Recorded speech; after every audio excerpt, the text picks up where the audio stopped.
here with my sister Linda. I was waiting on you Hi, to get good connected. evening. Good evening evening from a to you, very my cold sister. How are South you? Africa. It is a very lovely weather here in the UK, and I can tell you everything is bright, everything is very fine. Hi, I'm just Glad trying to to get see my you, sound my sorted friend. out here. Sorry, Kato. I can't hear with that on. Yeah, I'm listening. I'm hearing you. Do you hear me? Yes, I can hear Do you. you hear me? Very well. We are going to start immediately, and you are the main speaker today. We are starting right away. Ladies and gentlemen, welcome to Call to Activism Africa. This is Thank you our so much. second episode. Yes, welcome, my sister Linda. I'm making a small introduction before I do invite you. Ladies and gentlemen, our viewers, wherever you are joining us today, this is our second episode, but technically for this topic, it's our very first. We are going to be discussing a very sensitive subject, which is homosexuality. And we are not talking about any other place. We are talking about Africa. We are going to talk about homosexuality in Africa, where love is a crime. So today, in today's episode, we are going to discuss the introduction part of it. And I, Kato Mukasa, am your host with my sister, Linda Tilly, who is based in South Africa. So I'm going to straight away dig into the heart of the matter, and I invite my sister Linda to give us an introduction. Remember, episode number 1 is homosexuality in Africa, an analysis. Welcome, my sister Linda. The floor is yours. Thank you, Kato. Thank you very much. It's wonderful to co-host this with you, although we are continents apart at the moment. So I'll just say greetings and hello to everybody that's watching us tonight. Those of you who will be watching it later on after the live show has ended, to all the people across our African continent and around the world as well. Welcome, everybody. As Kato said, we have decided that this is such an important topic. We are going to, instead of just having it in one show, we're going to run it over the month of July. It's going to be the month where we highlight homosexuality and the issues that we face in each of our countries surrounding this topic. Today we are going to do an introduction to homosexuality. We're going to have some people on the show later on, our first guests that we've had on the show, which will be wonderful to share different viewpoints from around Africa. And so we're going to be talking tonight about Africa and homosexuality. And then our second episode, we're going to be talking about the causes of homosexuality. That will be next week. The causes of homophobia, why people are so anti it. And then we're also going to be discussing in the next episode about activism and how we as an African continent collectively can help dispel the myths surrounding homosexuality and try and put laws into place and make it easier to live for homosexual people, to live amongst us. So I think today I'll just start with the actual meaning of homosexuality. It's described, and I can't say I actually agree with the way it's described officially. If you look in the dictionary or online on Wikipedia, it's described as the quality or characteristic of being sexually attracted to people of one's own sex. It refers to the sexual behavior between two people of the same sex, and it refers to sexual orientation being towards same sex rather than opposite sex. And what I noticed with the descriptions of this is that it's all surrounding sex. And I think that this is a common misconception, and why a lot of people, especially the religious, have an aversion to homosexuality. They tend to think of it as just the sexual aspect and something that they wouldn't necessarily do. But I think we need to look at this in a broader context here, in that, like with any relationship, marriage or long-term relationship, it's not all about the sex. That is an important part of a relationship, but it's not the only part of it.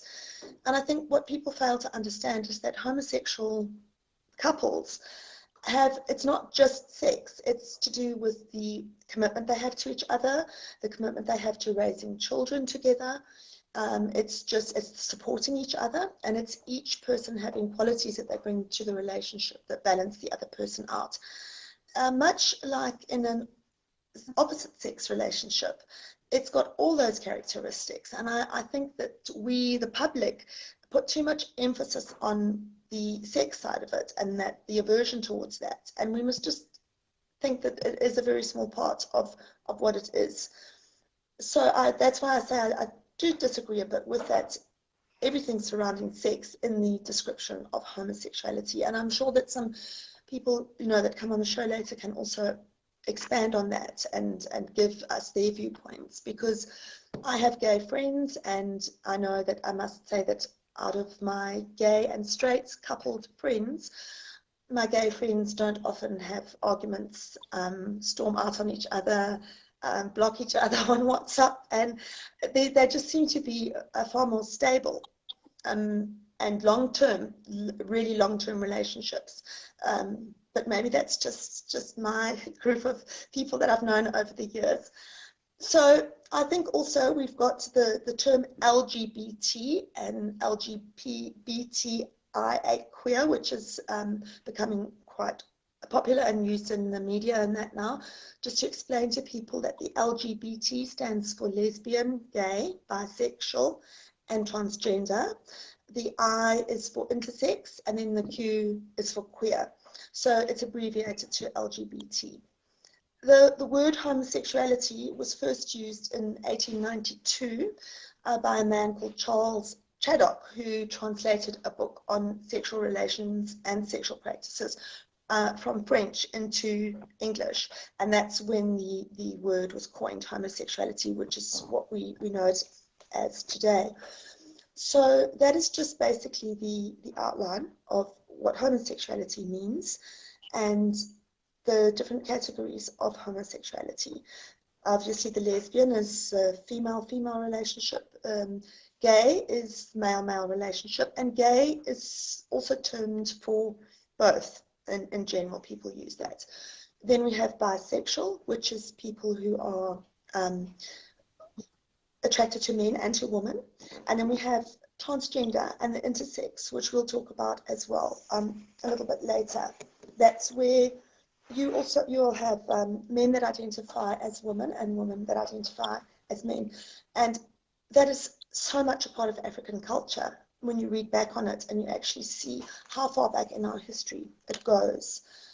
So what I want to do is I want to just discuss about homosexuality in our culture as Africans. Now, a lot of people, we've had a lot of misinformation out there over the years by ignorant presidents, such as President Museveni of Uganda and President Robert Mugabe of Zimbabwe, that's my country, and where they have actually made public statements, which certainly haven't helped matters, where they've actually outlawed homosexuality as being a Western culture practice, a white man's practice, when in fact it's not actually. It has been around in Africa for as long as there is recorded proof of it, and also in what we've been able to find through excavating old sites and looking at old artwork on rock paintings and things like that. I'm going to just give you some examples, but I think what I just need to say is that the idea that homosexuality is something that was introduced to Africa is wrong. It's actually always been a part of our culture and who we are as African people. And before the colonialists arrived on our continent with their religion and their own practices and laws, it was very much an accepted part of culture. And I think that this is also where, because we don't know a lot about our history and a lot of it is kept from us, if we were taught this kind of thing and we knew our true history in schools, it would make it a lot more acceptable if we knew that it was just a normal part of life and of growing up. I was trying to think when I first became aware of couples that were same-sex couples. I think it was growing up in Zimbabwe. My parents had friends visiting from overseas, and I remember there was a man or there were men in the group, and they all had studs in their left ears. They were from the UK. And I remember commenting to my mother privately in the kitchen, because I was a very well-mannered child. I wasn't rude in front of the guests. Why has that man got an earring in his ear, Mommy? I remember asking her that. And at that stage, that would have been in the 1970s or early 80s in Zimbabwe. It was Rhodesia then, before our sham independence. They said that, no, it's, my mom said some men marry other men and they prefer to be with men than with women. She very much normalized it. So, but I knew that it wasn't allowed in our country. But I knew that it was just a part of how some people were. And I think with parents explaining it like that, it was never told to me like, oh, it's a terrible thing and you shouldn't do it and people who do that are wrong. And my mother, who was a very, very devout Christian, explained it to me like that. And I think years later, I've explained it to my children in the same way, probably as they grew up. And I just wish that we had more of that in Africa, is that just what my mother said at the time was, isn't it wonderful that we're all different? Wouldn't it be so boring if we were all the same in this world? It takes all sorts of people to make the world go round and to make the world such a colourful, exciting place to live in. And that was my first impression of, my first knowledge that I had of gay people. So mine, it was a very, it wasn't a negative experience. And as a result, I grew up obviously accepting it as being pretty normal. So it was very upsetting when you start seeing people who are being discriminated against because of that, because I'd been taught that there's nothing wrong with it, it's just people that are different to us. So I wanted to just also cover with that, is that bisexuality is obviously where people will have a relationship with a man or a woman, or with both, and heterosexuality is obviously just male-female, and then homosexuality is male-male or female-female. Now, some very interesting studies have been done on this topic over the years, and that is that possibly some of it could be down to genetics and to hormonal influences and environmental influences. And I think that this is very interesting, because what I found, a lot of prejudice. People are under the misconception that you become gay and that you can cure somebody of being gay. And in my knowledge and experience, and from the people I know, I personally, and people coming on the show later can correct me if I'm wrong, but my interpretation is that you're either born gay or straight. I don't believe that it's something that you become. A lot of the gay people that I know, they've always been that way. It's like a lot of us who are irreligious. We've always known as children, although we were pushed into churches and we had to live that religious lifestyle, something inside us always niggled against. We didn't quite get it. It didn't fit with us. And I think that that's probably could be the same for many gay people out there who have actually known that what society was telling them, get married, have children, live happily ever after, was not actually what they felt in their hearts. And I'm interested to hear, because I do think it's quite similar to how we all felt with the religion. So the fact that it's not proven, but studies have led people to believe that it's definitely more of a biological trait than a social trait. I have gay friends who have had absolutely no trauma in their lives. They've had no cases of sexual abuse or rape. They've had perfectly balanced, normal families who are gay. So you can't say that it's as a result of childhood sexual abuse or trauma surrounding sex or violent sexual relationships. It's just something they've also not been able to relate it to parenting. To people who are parented by gay parents don't always grow up to be gay, and people who have maybe had a lot of negative parenting where the parents have been absent or alcoholic homes, and that it's not to say that they are naturally gay or have linked towards that lifestyle. It's very much a part of who you are. And how I've tried to explain it to people over the years is, me as a straight person, I'm talking to another straight person. Imagine if everybody around you told you that it was wrong for you to be attracted to men as a woman, and people were against you. You couldn't get a job because you preferred men. You couldn't socialize with men in public because it wasn't allowed. I just try and convey that to straight people and say it's exactly the same. You are born the way that you are.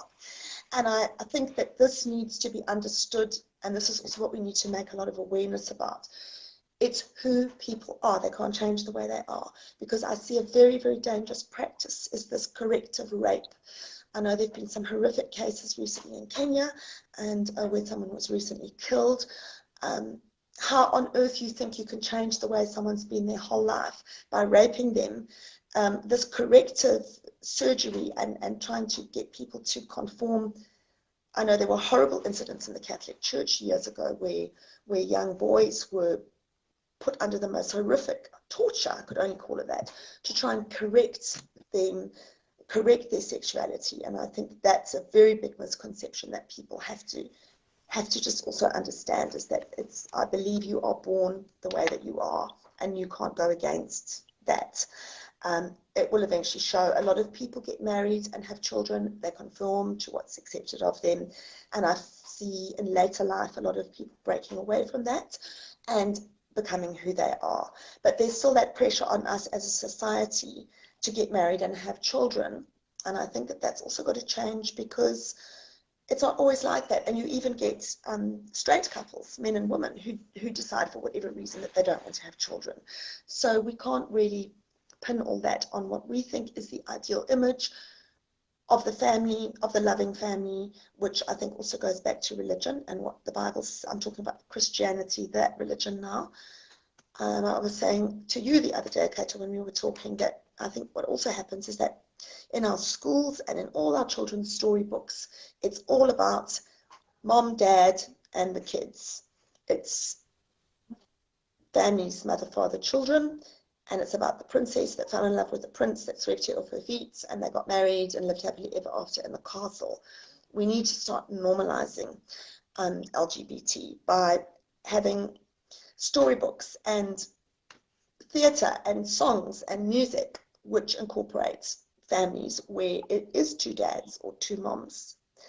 But I don't see that happening in any of our schools or libraries around Africa anytime soon, that's for sure. But it would be really nice. If I think of all these school books that we're given at school when you're little and you're learning how to read, it's always about Tim and Tammy and the mom and the dad. We need to have, the kids with his first father, John, and his second father, John, and this is a little boy called Timmy, instead of rather stigmatizing it into the male, female, and kids role. So that's what my thoughts are on that. It's just the general understanding that it is not something that people can help. And we needn't talk about it like it's some kind of a disease, like they can't help being gay. It's not a problem.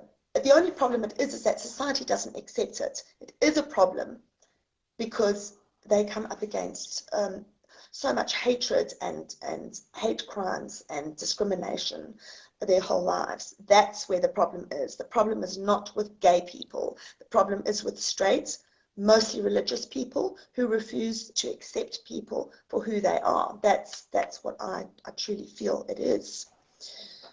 So I know that later on in the show you're going to be talking about the law, Kato, and how that our different laws in the countries come into that, and about some of the very harsh laws we have in countries. Now, I'm presently living in South Africa, which is considered to be one of the freest countries with rights, with marriages and all those rights. But still, there is discrimination here to a degree, certainly not as terrible as it is in like countries like Kenya and Uganda and other countries. But it's like I always say, what it says on the tin, the ingredients on the outside, it's not what's on the inside. That's the case with most of our constitutions. We all know that things like that are written into our constitutions, like freedom from religion, freedom of speech, freedom of human rights, that's really just words on paper at the end of the day. And it's up to us to start standing up and saying we're not going to accept that these things are just words on paper anymore. These things have to be accepted in law, because what's written in the constitutions isn't really carried out in the courts of law, as we see with discrimination still being allowed, even in countries like South Africa, against gay people, when according to everything in our Bill of Rights, and that it shouldn't be. So I know that's something that you will touch on. So I just wanted to say as well that with all these experiments and investigation scientists have done, they've also found that there is nothing negative about being gay. Being a gay person doesn't impact on a person physically, emotionally, or mentally.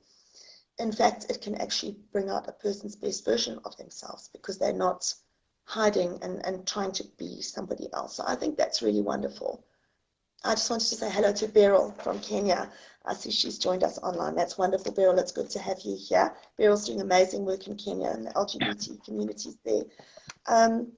So I wanted to talk to you about how homosexuality is so much a part of our culture. Now, the first thing we learn is that when the colonialists came to this continent and took it over from us, they basically put all their own laws and things into place. Many of our countries still have those written into law now, the anti-sodomy laws and things. My question to people is, why did the colonialists need to put these laws into place if there was no such thing as homosexuality when they landed here? Because people are quick to say, oh, it's a Western practice, it was brought here by the Europeans. Why then did they have to put these laws into practice? It was so widespread across Africa in every single country. They had to put these laws into place. It's just that simple fact should dispel the myth to people that why on earth would they have had to put a clamp down on this if it wasn't here? And homosexuality is not something that's going to just suddenly have appeared within 1 or 2 years of them being here and spread rampantly throughout the continent to places they hadn't even colonized yet. So I think that's the big question that people need to ask themselves is, how could they have? And it was so prevalent and such a big thing that they had to convert people away from it, and they had to actually also have rules and laws put into place. They didn't bring it here. It was always here. And like many things, everything in the Western world was learned from Africa. We were the original, most advanced, most civilized race on our continent, and it makes sense that homosexuality and sexual practices started here and spread outwards. It was a learned practice, or perhaps it naturally occurred in Europeans, but it obviously started here in Africa like everything else in the world did. So the West take credit for things that we actually invented and introduced to civilization. They take credit for that, but they won't take credit for things that don't suit their purpose and their image. So that's a topic for another show. So I wanted to give some examples aside from the normal. I know there's a lot of examples out there about the Egyptian, the tombs that have been excavated where they found inscriptions on the tombs of men in romantic embraces, and they found the bodies of men put in an embrace in death. And in Buganda, the king, that I know with your laws that were coming into Uganda in 2014, I think it was. I know a lot was spoken about that. So I'm going to talk about the not so well-known things now. There's actually a wonderful study that's been done, and I'd like to find a way of putting it on the group so that people, or a link to it later, so that people can actually go in and read it. And this is a lot of what Beryl is also, she's doing her master's in literature now, so that she can really get to the bottom of all the historical facts to prove that it's always been part of who we are as people. The problem with our history is that it's all been stolen from us and hidden from us, as we know. The history that the world knows about Africa is told only by the side of the oppressor. It's a one-sided history. We need to start learning how to tell our own history, which is very difficult for us because we have nothing to refer to, because all our artifacts and every single thing relating to our culture and beliefs was stolen and looted, and our people were killed to remove those from our continents. Fortunately, our cave rock art still remains, as does a lot of work in the pyramids, which has been actually plastered over. A lot of stuff in Egypt has been hidden, and I mean, we've got evidence of that. But thank goodness the colonialists couldn't chip away our underground rock systems and caves and put those on the ships and take them off with them, because that is where we have found a lot of depictions of parts of our culture that we know nothing about. For example, in the San tribe, Bushman tribe, parts of South Africa, there are rock paintings depicting what looked like ritual sexual practices between men. This would have been before a hunt or as part of a male circumcision ritual from boy to man. It was known from what we've discovered is that there was a ritual practice between elder men and the younger boys in the tribes. It was very much accepted. The paintings date back to about 2,000 years ago. So it was known, it was called a medicine for wealth transfer, for wealth and a knowledge transfer from the older men in the tribe to the younger men that were coming of age. This was found mostly amongst the Bantu-speaking people, farming communities. This was also found in present-day Gabon or Cameroon. There's evidence of this also having taken place, and they had a name for it. It's called Bian Nkuma, and it was actually a known practice there. Now, the records that people have tried to get together, and a lot of these I know that they actually got together to put forward as evidence for laws that were going to be put into place in places like Uganda. They've taken the records of the United Nations at the time. They've also taken journals and diaries from a lot of anthropologists and missionaries that were present in Africa at the time that have survived. People that gave honest accounts, letters that they wrote home to people, what they were encountering here in Africa. And, you know, with our copyright laws, a lot of stuff becomes into the public domain after 100 years. It's always terribly exciting. At the beginning of January, I think I'm probably the only person on the 1st of January who's there checking all the old archives and things that have been put online for books that have just come out of copyright. And there are some fascinating accounts that I found from explorers and missionaries that has actually been published and is very much hidden as part of our. They're not books that are well known in mainstream media. You can read some fascinating accounts in there of people, actually, how they observed Africa in those days. And it's through these things that we're starting to build up a history, amongst, obviously, scientific evidence, DNA, and a lot of research that lots of other people are doing, that we're starting to build up a much clearer picture of our true history as an amazing African continent. So this collection of examples come from notes like that have been made, the writings of missionaries, anthropologists, and the United Nations, and they were put together for a research project, which, like I say, I'd like to actually put that PDF onto the group so that people can also go and read it in great detail, and there are lots of photographs there. I'll do an abbreviation of it as an article for the Facebook page with links and also with photographs of some of the things, black and white photographs that have survived of rituals and practices that took place at the time. So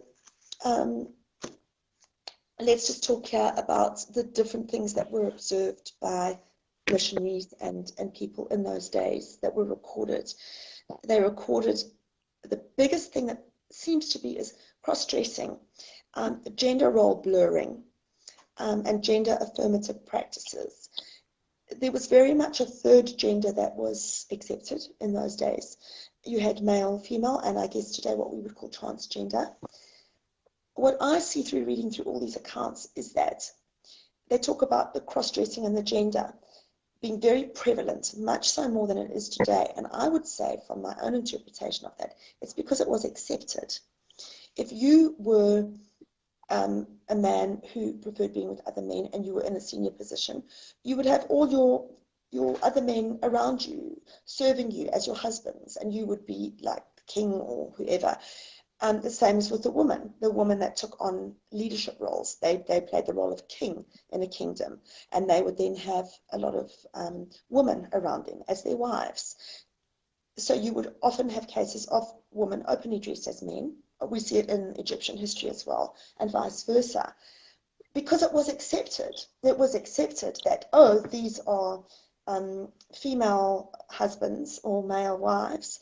It was an acceptable practice. In all our countries, there are accounts of cross-dressing, genders appearing to be one thing, but actually being something else. And I know there are incidents in parts of Nigeria and Ghana where I think it's lovely. Children were not assigned sex at birth according to their anatomy. They allowed children to develop their sexuality and conform to whatever they felt comfortable with as they grew up.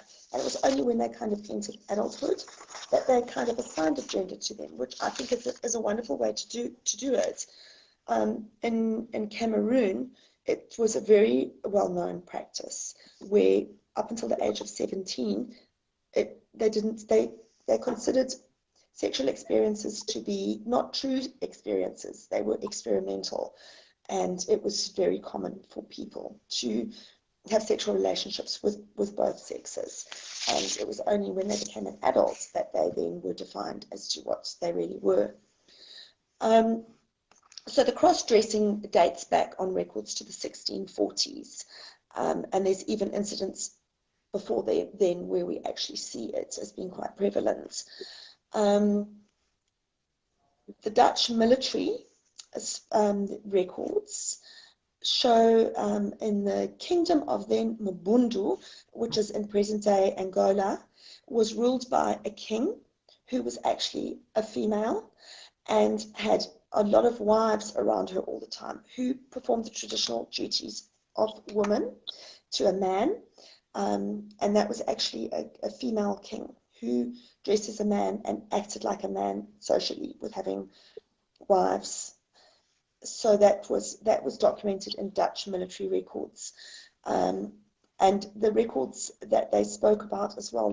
They said that it shows a cultural acceptance of a third gender. There's a cultural acceptance in Africa of a third gender, which was not common to these Dutch that came here. They were like, whoa, this is something we haven't heard of before. It was that they documented it. And they said there frequently that men dress as women. It seems to mostly be the men that talk about in all these accounts. In a 1930 account from a religious missionary, they had husbands like the other women, and in the sin of sodomy, they are just like the devils. You can imagine an old Catholic nun having her viewpoint on that. That was in Southwest Africa, Namibia, as we know it today. Then in Ethiopia, we have accounts of what were referred to as male transvestites. There was an anthropologist by the name of Simon Messing who actually wrote in detail about this in his records. He spoke about the Amhara tribes, and that there was actually a name for it called the Wanda Warat, which was male-female, a third gender. So there we have it in Ethiopia as well. And then an ethno-historian as early as the 1920s, and then again in 1940s, a lady by the name of Eva Meyerowitz, she wrote about men dressed as women that were not stigmatized. They were accepted into communities in Ghana and the Ivory Coast areas. So that was documented. And you know, these practices where people were observing them, say in 1920, these ritual practices and that, you know that it takes many, many years and decades and generations for rituals to become what they are and to be practiced and carried down through generations. So it's not like old Eva happened on 1920s practice that had just only started coming into practice. It was clearly, like I say, with the ritual sexual practices between the older men and the younger men, it was something that was part of culture and tradition that had been passed down through time in Africa. And then, of course, we know about I touched on the cases in Uganda, There were lots of cases in Kenya of females having male status in communities. Automatically, if a female identified as being more masculine, she was granted male status in the community. Whereas now, if you identify like that in Kenya, you stand to be killed and hunted down and killed, which is very tragic. And there are cases of this that are documented again.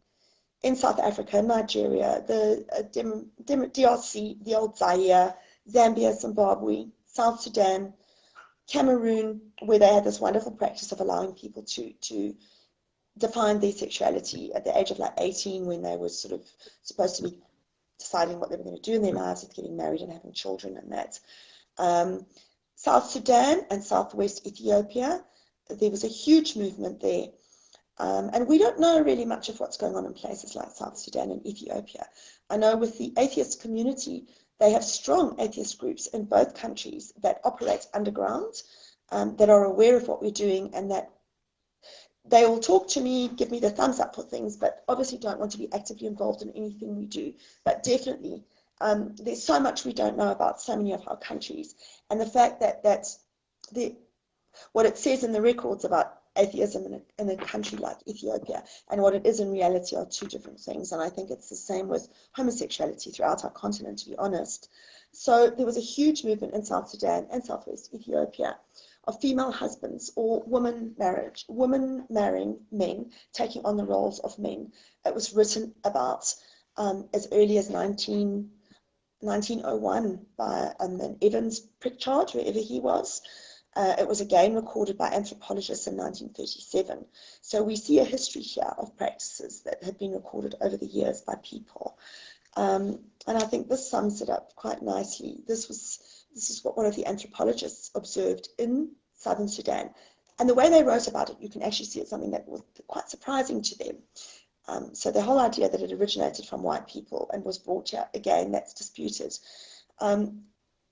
Here's a nice quote. What seems to us, but not at all to the Nuer tribe of South Sudan, as strange, is not at all uncommon here, and it should be regulated as a legal marriage. So there was an anthropologist who was giving her little 2 cents worth back to the United Nations report or whatever she had to give her research back to of other things she discovered, is that it's so common that it needs to be legalized as part of the marriage system. That was obviously when they were bringing in laws, colonial laws about marriages and outlawing polygamy and that. Back in that, as early as that, there were people saying that it's so common and it works and it's accepted, and that needs to be identified as a legalized marriage in our systems, which of course it wasn't, unfortunately. But you always have those few people that stand against the others and have their own viewpoints and are overridden by the masses. So there are so many examples in every country. I mean, I could probably talk for a whole hour just on those examples. As I say, I'll put the report up and people can go and read the history on their own countries, what was found in their countries and how it relates to oral history. I think a lot of this is depicted also. If we have found so much on rock art and in the Egyptian tombs and places in Egypt, I think that there's a lot of that in it. We must remember that a lot of our artifacts have never been seen by the public. A lot of them are in storage, in underground storage in the UK. We have no clue what's in those. I do believe that a lot of those artifacts are the ones that have, like we found in the rock art, they have carvings and paintings depicting that part of African culture. So the challenges that we face as Africans, I think that you'll also touch on when you talk about the legal side of things. I think we all know it's a no-brainer that gay people are shunned from society. Gay people are seen as being less worthy people. People have this attitude that maybe if you're around a gay person, as a straight person, they're going to come onto you and make a move on you, which is not the case at all. It's just like, as a straight person, you would never suddenly want to have a sexual relationship with a woman. It's the same as for gay people. I think we need to give them more honor and respect than we do in society, that people think they're these sex-crazed people that are going to come onto you, because no, it's not like that at all. You've got to start seeing them as just being another couple, like a straight couple that you know. It's the same as atheism. When people find out that I'm godless and I'm single, the women are all like, ooh, over their husbands. And it's like, well, they think I'm going to be hopping into bed with every single husband. It's not, we've got morals. And I'm relating it to myself as an atheist and the bias that I have felt as an atheist. I'm trying to relate that to how gay people actually feel. Assumptions are made that I'm a drug-taking, alcohol-swilling, bed-hopping woman, and I'm absolutely the opposite of that. In fact, my morals and the morals of many gay people that I know and atheists are far better than the morals of the majority of religious people out there. We live our morals every day, and I really, as I say, it's really bad when, what do they say, people in glass houses shouldn't throw stones, which is what I feel is being done on our continent. And I also feel that atheists and the LGBT community, we need to stand together and start supporting each other, because we both face, we're part of a marginalized society here. It's interesting to note that a lot of people were raised religious. Some gay people are still religious, but the religion goes against what they know to be true, how they feel. And a lot of people I've spoken to, it was that turned them against religion, because they realized they could no longer follow a religion that didn't embrace who they were as people. Okay, so that is actually just what I wanted to talk about, the challenges, and I also wanted to touch on the people at Kakuma Camp. I've got a message here from you, from my daughter. 5 minutes to end. Okay, great. So that's my 5 minutes. Kato, I will wait for you to do your bit. We're going to have some very interesting guests coming on. And then later on, we can maybe wrap up. I can talk about the challenges. And I know next week we're going to be talking about a different aspect of this. I want to talk about the huge number of LGBT community in Kakuma refugee camp in Kenya, just over Uganda's border, that had fled there years ago because of the atrocious laws in your dictator military ruled country at the moment. Okay. Thank you, Kato. Now I'm going to need a cup of tea after that. My throat is dry. Yeah, take some water. Take some water. I want you to have a break. That was awesome. That was awesome. Do you hear me, hopefully? Yes, I do. Thank you. Do you hear me? Thanks, Kato. Well, you had to do all the talking last week, so I had to do my bit this week to make up for that. Yeah. Yes. But I'm looking forward to watch loud and clear. And hearing your guests speaking and yes. all that you have to say about the legal side of it. Yes. Now, I want to thank you so much for that very elaborative introduction. Thank you so much. It was awesome. I'm going to add a little, then we shall bring in the lady from Kakuma, your guest, to also have a word with our audience. Then I'll be searching for. I don't have is someone. She ready? No, I don't have. I thought we had your guest coming on. Your Kenyan guest. The lady is here. She was commenting. Yes, I'm still. I don't know if she's still online. Okay, very fine. It's okay. It's okay. Very fine. I'm still waiting for him, but let me continue. As I give you a break to take some water, then we'll come back, of course, and finish up with the challenges and the way forward. Yeah. Now, I want to supplement what my sister Linda said. Ladies and gentlemen, the subject of homosexuality is really very dear to most of us. And it's one thing that has created a lot of hate in Africa, leading to many people in exile. Those who can afford, lucky enough to run away from these countries. But also, it has led to, wow, what's happening? To several people to lose their lives. And this has really caused a big challenge to the way things are done and how we can help these people survive. Ladies and gentlemen, as we fix as we fix our connectivity.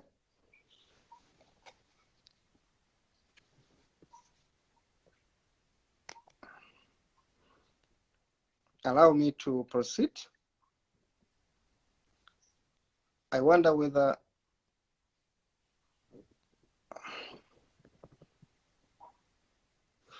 hello, hello, hello, hello. Hello, hello. Okay, I'm continuing. I hardly hitch. Now, okay, I'm continuing. I hardly hitch. Now, okay, I'm continuing. I hardly hitch. Now, okay, I'm continuing. I hardly hitch. Now, sorry. I'm continuing. I hardly hitch. Now, sorry. Sorry for that audio challenge. Hopefully we are still loud and clear. I'll continue and please send me a message if we can hear you. Thank you very much. Send me a message in case anything happens to be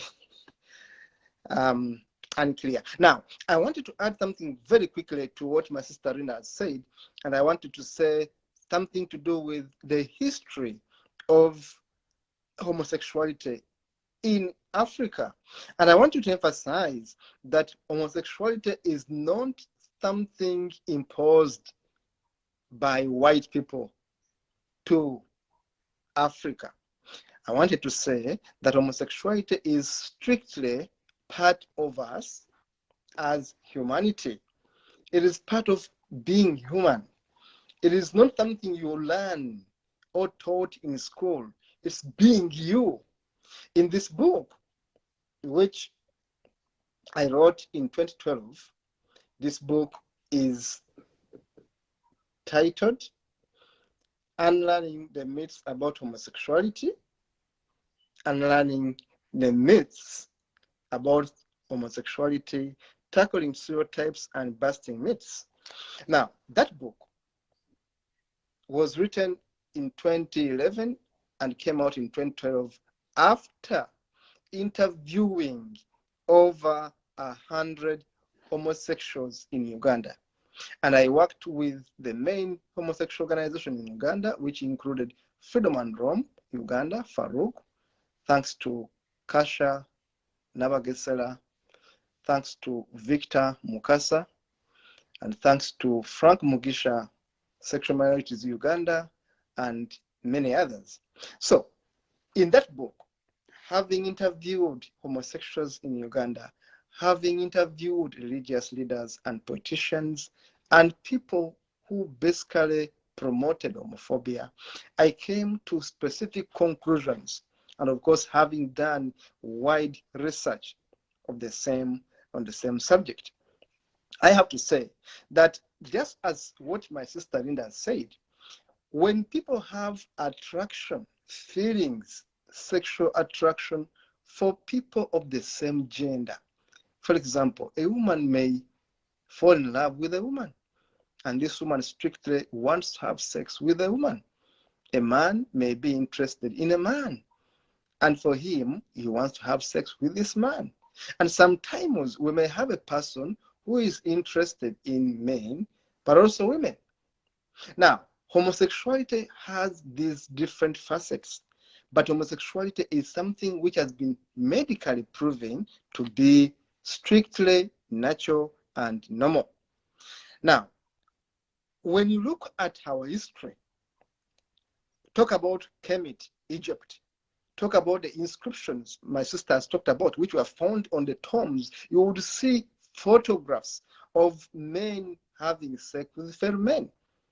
Now, when you look at South Africa, the Bushman Rock art of South Africa, you would still see these inscriptions. And we're talking about 15,000, 18,000, not 19, not 2,000. We're talking about those centuries ago when these art pieces were made. Now, when you look at Angola, we had homosexuals being known as Ovambo. And these are terms given to them before the coming of white people. So there's no way you can say that white people brought homosexuality in Africa. That would be a fallacy. That would be completely ignorance for you to say white people brought homosexuality in Africa. I have relatives who are gay, who were gay since I got to know them as kids, because these are my relatives. In Ghana, in Nigeria, we had the Hausa calling homosexuals as kafi. In among the Swahili people in Kenya, in Tanzania, in countries that speak Swahili, they were called Mashoga, Basha, Mikesimunen, and other terms. They were called Mukonana among the Songa. They were called Napong Hetchila among the Zanda.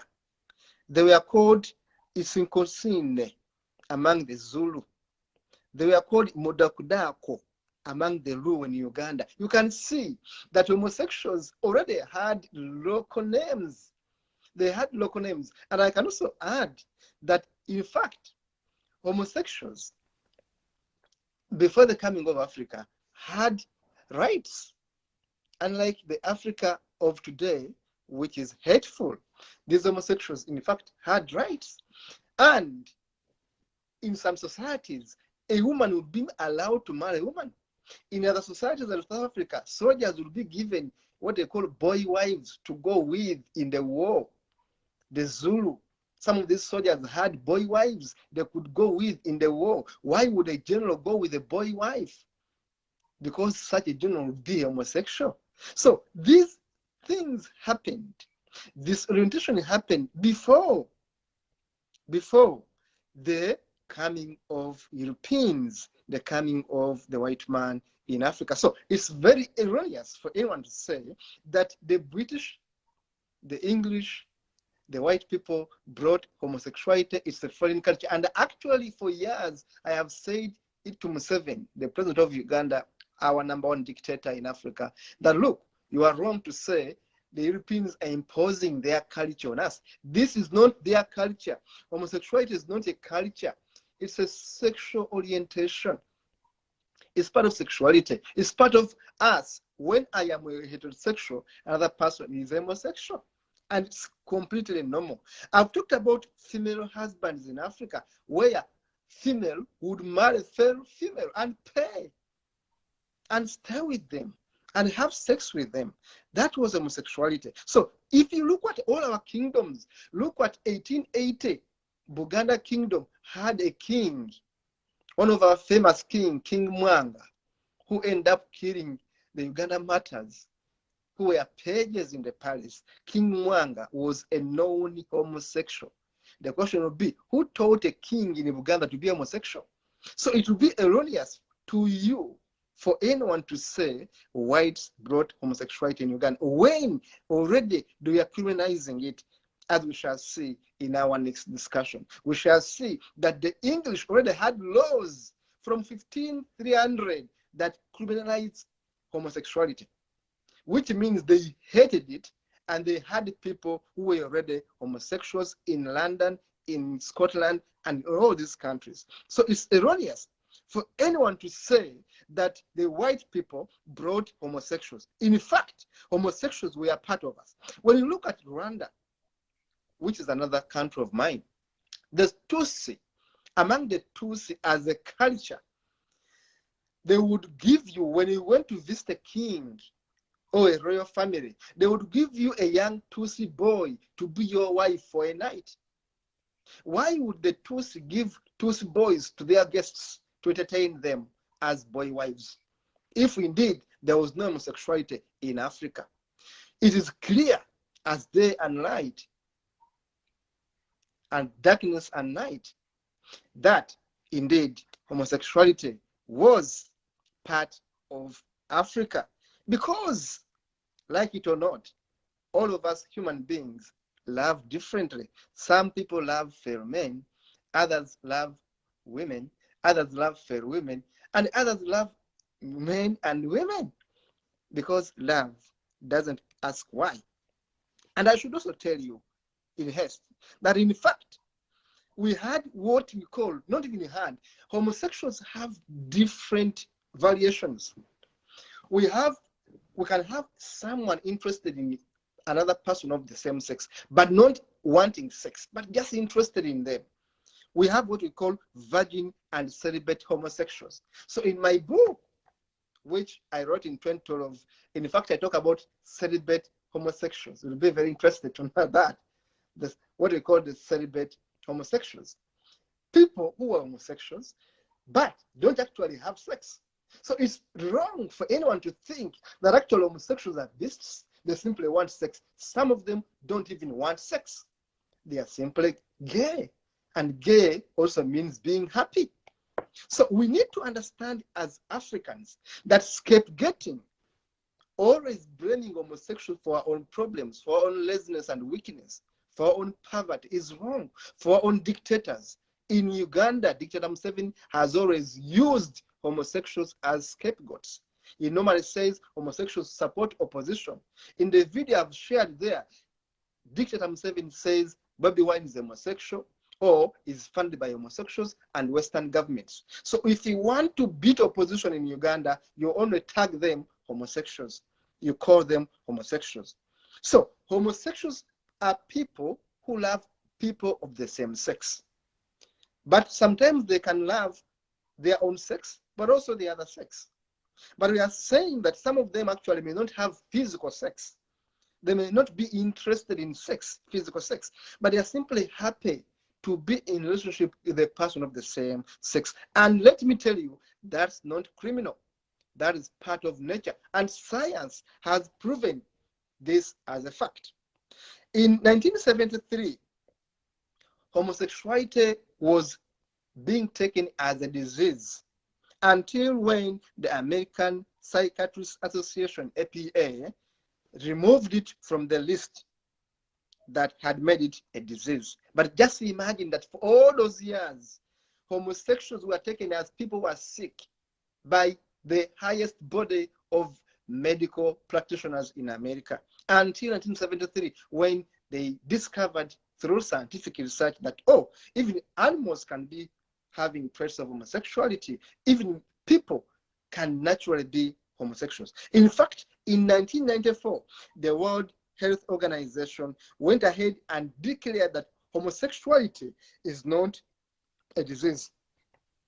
And they also removed it from the list of diseases. But initially, you can see there was homophobia throughout the world, that even the World Health Organization had diagnosed, had erroneously said that homosexuality was a disease until 1994, when medically it was proven, when scientifically it was proven that no, homosexuality is not a disease, is an orientation, is a sexuality, is very normal. Someone can openly be gay, but also normal and not sick. So we can see that in Dahomey, those of you who read West African history, I remember 22 years ago when I was reading West African history, I read about the kingdom of Dahomey. And in the kingdom of Dahomey, which is in West Africa, among the people of Dahomey, they were homosexuals. And actually women were allowed to marry women. Men could have men. They could be seen as people part of society, and no one could kill them. They could be seen and ignored. In Nigeria, among the tribe called the Nua, among the Nua in Nigeria, they also practiced homosexuality. So you can see that the pattern of homosexuals. In Uganda, we had homosexuals. I've just talked about a king who was homosexual. So stop saying through ignorance that homosexuality is a product of Western people, whites, Europeans, imposing it on Africans. That is totally rubbish. And we must educate ourselves and know that homosexuality is not something alien. I'll be inviting my brother. Wells Magufuli and my sister Linda to prepare so that they can come and join us. Now, as they join the line, I'm going to be concluding on my submission today by saying that, yes, we are saying homosexuality existed in Africa. Yes, homosexuals are part of us. Yes, I have relatives who are homosexuals. Yes, I have friends who are homosexuals. Yes, homosexuality is not a disease. In fact, homosexuality is as healthy, is as normal as all of us can. It's just love, which is loving differently from most of us. Some of us can love as heterosexuals.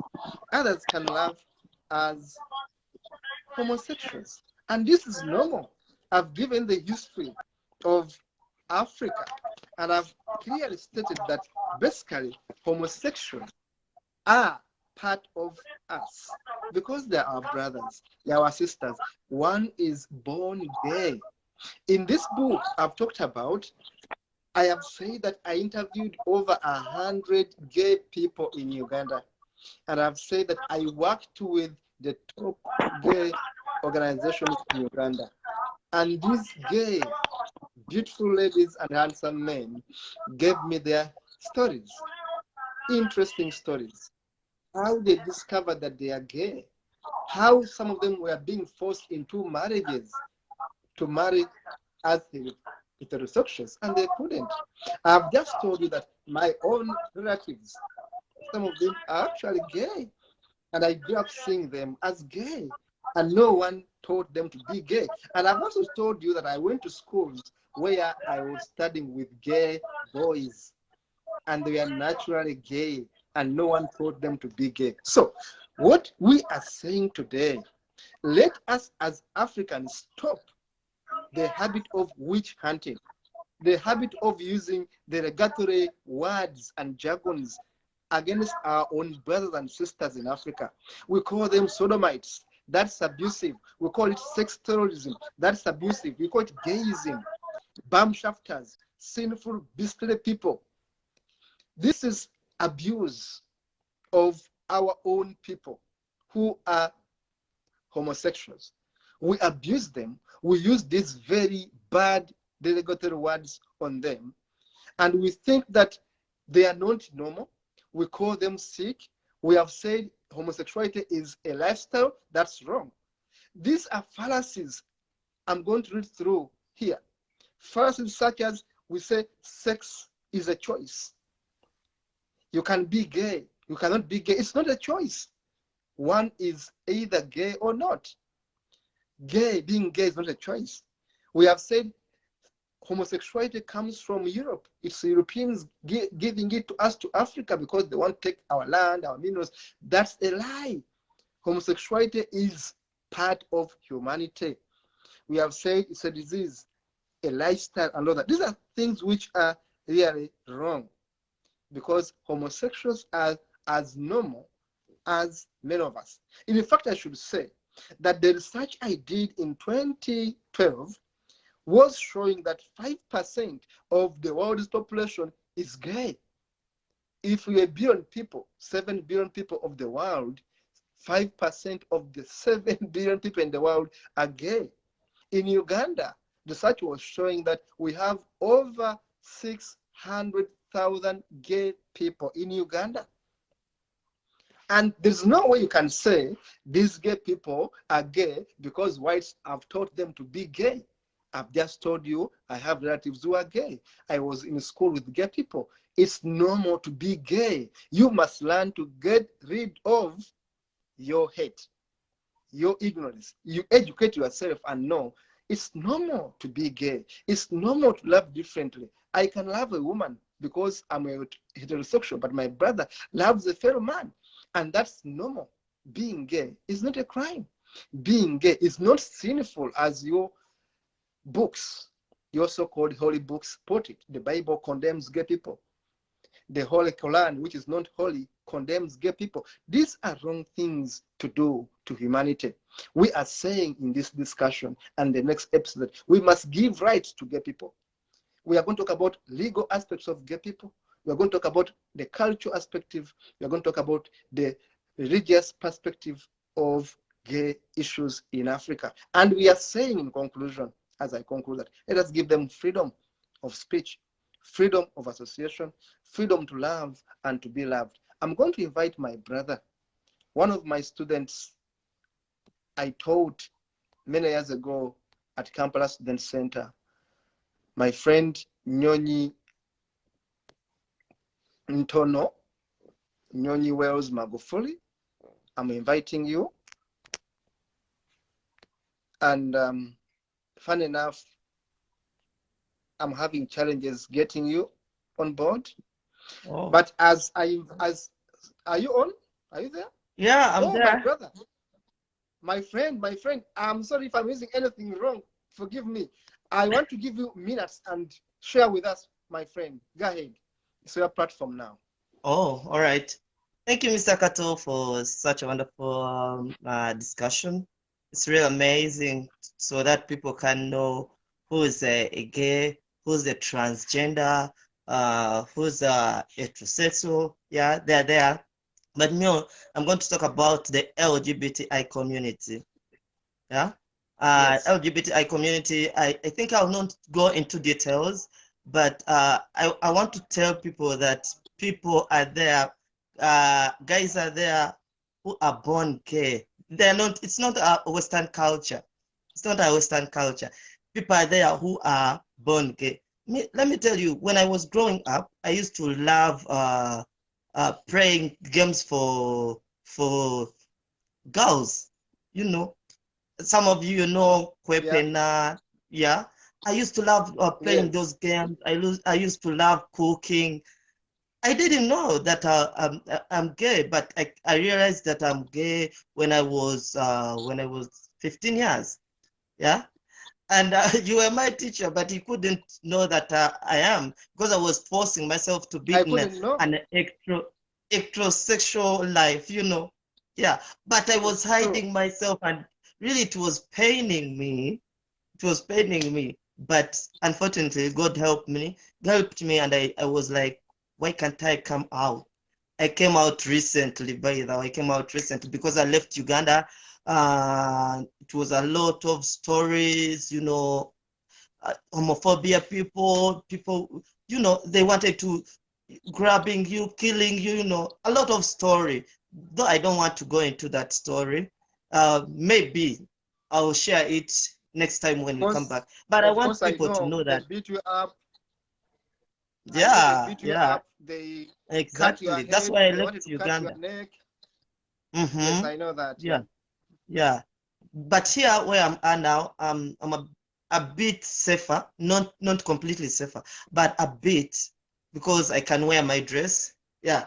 You know, we in our LGBTI community, we have a lot. We have lesbians, we have gays, we have bisexuals, we have transgenders, we have intersex. Yeah, we have queers. There are so many. But me myself, I feel that I'm a trans woman. Yeah, I was born in a wrong body. Yeah, when I was given a birth, I had a genitalia. Excuse me, we have to get back to this. We had some interruption. I'm going to invite you again as we do conclude this. Very sorry. My brother, my friend, my sister, Wells, sorry for this interruption. We are going to get back to this. And I'm going to invite you again. Please bear with me. I'm going to invite you again. And then we continue from where we stopped. You'll bear with me. So, as we wait for my brother to come back again, please bear with me as we continue going forward towards our conclusion. We shall get him back, and please let me know if I'm audible enough. We had interruptions in our broadcasting. We are talking about homosexuality in Africa, and we're talking about homophobia. We are talking about the history of homosexuality in Africa. And good friend, my former student, I never knew that actually he was. Welcome back. And I'm sorry, my apologies. My apologies. Well, It's okay, you know, network is a problem. The network simply misbehaved. But sorry, go ahead and repeat a bit and go back to what you are saying. You have the floor. All right, thank you. You know, people should know, all Africans should know that homosexuality is not a Western culture. No, homosexuality is not a Western culture. Homosexual was there in our African culture. Whereby, may I ask myself, Kato, that how did our grands and grand know that there is a Bisiaga? Let me call it a Bisiaga. In every culture, they have a name that portrays homosexuality, not so? So how do they come to know that we are going to call a man who loves a man who fucks a man, we call them Abasias or the Ebisiaga? I'm asking myself, how do they come to know that what Ebisiaga? And I'm explaining that my brother, my friend, that honestly we had homosexuals. I have relatives who are homosexuals, okay? Yeah. And I went to school with homosexuals, okay? And no one taught them that, but people are using that because it's a scapegoat. Museveni and his thieves in Uganda, you know, a scapegoat is an excuse. If you want to say we are poor and God is punishing us, you are going to use homosexuals. You know, as an excuse. When Museveni and his family are stealing our resources in Uganda, they look for an excuse. And they say, you see, Europeans are attacking us because we don't support homosexuality. Yet Europeans are saying, please, you are stealing. You are killing your people. There's no democracy. But when they say that, Museveni says, no, we know why you are supporting opposition, because for us, we refused homosexuality. You get it? So it's an excuse. Homosexuals are part of us. I've explained all the terms from South Africa to Malawi, to Angola, to Zambia, to Ghana, to Nigeria, to Sudan. We had terms which described homosexuals. In Zululand, Zulu the king and his generals used to have what we call boy wives. Because some of the generals were homosexuals. In Africa, some women married fellow women. And in some tribes in West Africa, it was allowed a woman to marry a fellow woman. So why do you say it's the white man who is causing homosexuality? No. It's natural. I was your teacher. I never knew. Because you couldn't speak. Of course, I couldn't express myself. I feel, because our school was strict. You know, and there was no room for deviation. But me, even when I was teaching you, I was an atheist. I was a humanist. I would have accepted you if I knew. But I was in an environment which doesn't allow us to talk about homosexuality. Exactly. You understand? So please go ahead and just know that the world knows the truth. Some Africans are simply ignorant or are using it as a political tool. Exactly. But the facts are known. They are known.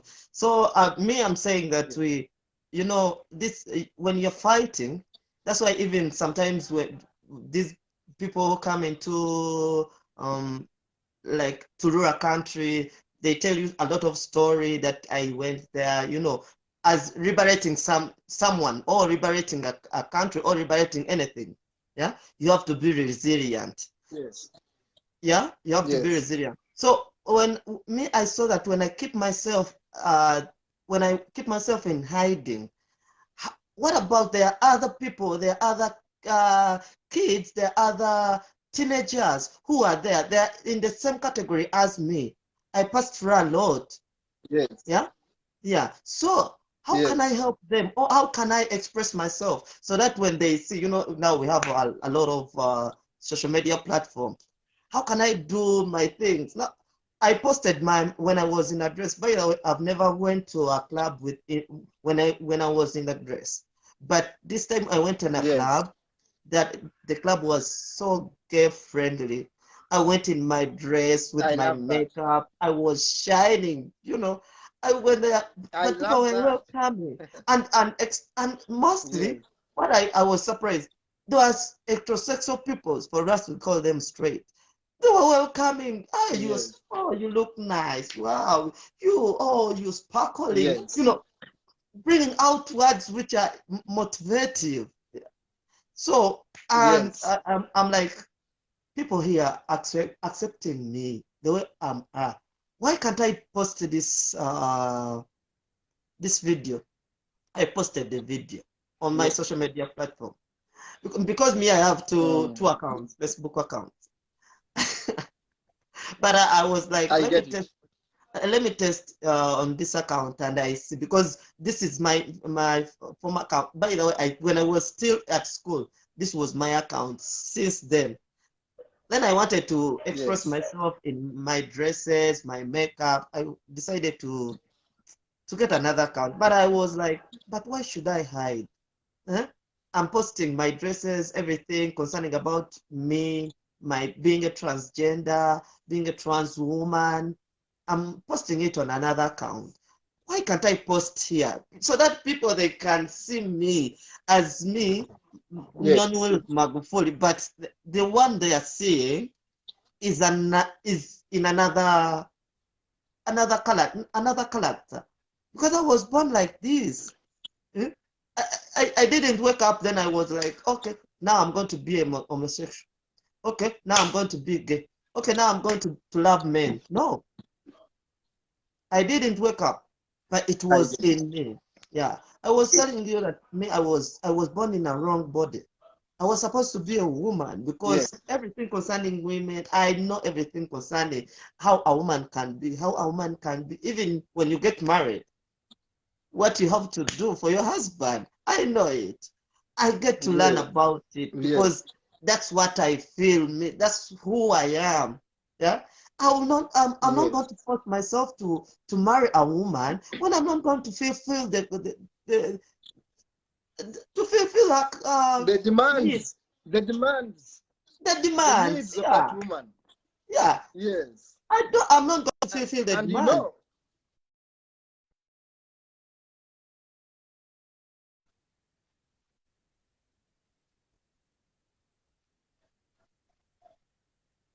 I was your teacher, and I know you are hardworking, and I remember actually you were so good in music. If you remember that. Exactly. Of course you did. And I'm still good. Remember, you used to lead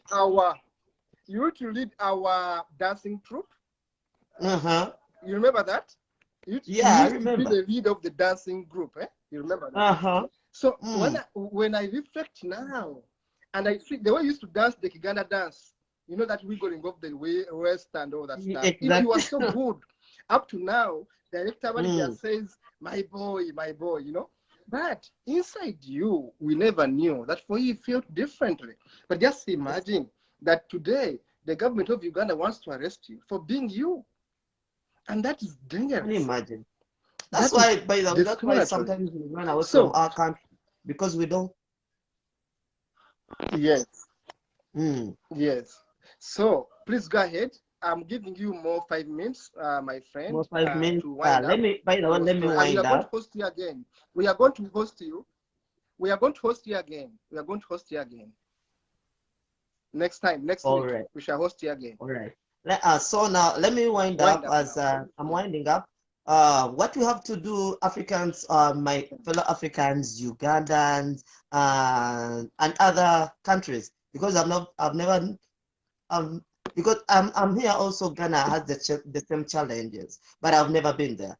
But what I have to tell you, all the LGBTIQ community and the plus, please, we have to be resilient so that we can win this battle. This is a battle now. It's a battle, but we are not going to fight like boxing, like doing what? No, we are going to present the proof to people. We show them, who we are. they will accept us. Now people are accepting me because I'm posting how I feel, who I am. So now they accept the straight, even the straight people. They know now. Yeah, we've been with the Nyonyu's Magufuli, but it's this. They're allowing me in their community, in their society. So we have to be resilient and bring love. We have to spread love. That's what we have, by the way. In our community, we have to spread love so that people can love us. Yeah. That's it. So, I'm so happy. Mr. Kato, thank you very much for such a wonderful Yes. platform whereby people can express themselves, can share their stories. This is so nice. Me, I'm here to bring even the challenges, even because we have challenges, we have a lot of challenges, but how do you go through those challenges? Yeah, people are seeing you that, oh, Nyanyu's Magufuli is there, but how am I going through those challenges? I have challenges, but how am I going through them? Yes. How am I surviving? Yeah. Yes. Yeah, that's Oh, yeah. it. And thank you yeah. very much for inviting me. So, Hope we thank you. to link again and to share more about No, homosexuality. for you, I'm so happy today. Why? Because I've known you for so many years. Because I knew you when you were a little boy. I was your teacher. I think you're about maybe 14 or 15 years when I got to know you. Yeah. So, I've known you for so many years. And you are one of those people I've taught as your teacher for 6 years. And I've seen you grow. And I've known your challenges. And I'm happy you came out. Why I'm happy? Because I have relatives, my own relatives who are gay. And I know what they have gone through, and I know the persecution my family has gone through, and I sympathize with you. Yeah. And Yeah. you are now in Ghana. Are you in Ghana? Are you in Ghana? No, I'm not in Ghana. You in Ghana? No. Are you in Kenya? Also, you in Kenya? South Africa. Okay. Now. Okay. Because South Africa. Oh, that's better. That's better. Now, in South Africa, we have the contact. My co-host, Linda Tilly, the white African lady you saw. Oh. She'll be in touch if we are not yet in Oh. touch already, because she's already supporting our gay brothers and sisters. Oh. Linda is going to be in touch with you immediately. I think by tomorrow. She's giving support to our friends who are gay. And I'm happy you're already in South Africa because she's already in your country where you are right now. I want to conclude this tonight by thanking you, my friend. We have come a long way. And I'm proud of you. And I want to assure you, to encourage you to be who you are. I've seen your pain because I've been following your page for years. I know when they wanted to cut your neck. I know when they cut your head, you have scars in that head. Yeah. In your skull. I know the pain you have gone through. I know your journey in Kenya. I've known your suffering, and it hurts me terribly to see people who hurt an innocent person like you. You simply love to be a woman because that's what you are. Exactly. And you want to express it. Why should someone beat you? What have you stolen? Even thieves in Uganda, including the president, who is number one thief. Our number one thief is Mr. Museveni. With due respect, is our number one murderer, our number one thief. If you have not cut off his head, why should these thugs want to cut the head of my friend Magufuli? What have you stolen from Ugandans? Yes. What have you stolen from us? Nothing. Those who have stolen and killed our own people. Those who have killed our own people, Museveni and his group of mafias, go scot-free with the security of 100, 200 soldiers guarding them, with a convoy of 50 vehicles, free stealing every day and killing Ugandans, when you and your friends who have done nothing but to add to our economy are killed. This homophobia must stop. So tonight, we are going to end on this note. And I'm proud to have you on set, my friend. I've Thank seen you you. grow, as I've said, and be assured of our support. Thank you. I can't promise heaven on earth, but I can promise support. I can promise the moral support. I can promise continue to talk with you as my friend. And I can continue to guarantee you that I'm going to talk to people I know about you so that you are not alone. And I should tell you, like the Liverpool fans say, you don't walk alone. You don't Yes? want. Yeah, me, I'm not Liverpool. Yeah, I used to be Arsenal before I hated football, but Liverpool says you never walk alone. Yeah. So I should say that to all my gay brothers out there. I'm saying this to all my gay friends, sisters, workmates, legal brains I've worked with who are gay, my OBs, my former students. I tell you this, that we love you so much. You are part of us. Wow. You are normal. You are not sick. You are not sinners. You are loved. And the law that we serve, I'm a lawyer. I'm a lawyer. The law that we serve is on your side.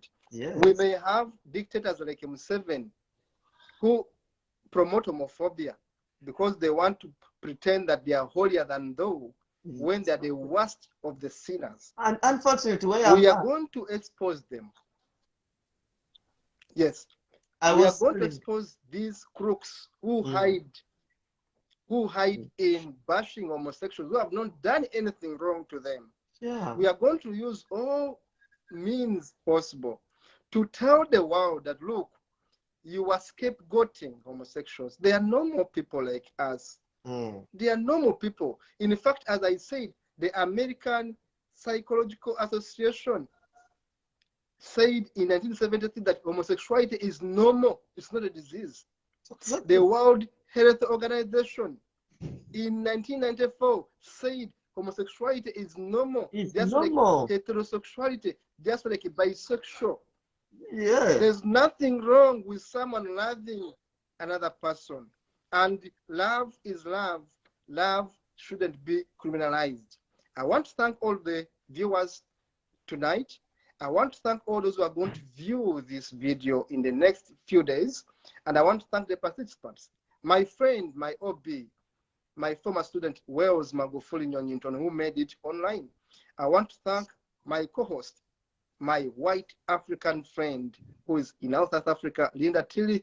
I want to thank her daughter, Login, for being a good administrator for this online presence. I want to thank Dennis Bongole in Uganda for being a very good administrator for this platform. And I want to thank everyone that has made a contribution, that has made it possible for us to sit here and talk with you and share with you. And I want to encourage you to continue being you, to continue knowing that you are not alone, you are loved. I sign out. I'm Kato Mukasa. Stay safe, stay well. Bye-bye. Bye. Bye-bye.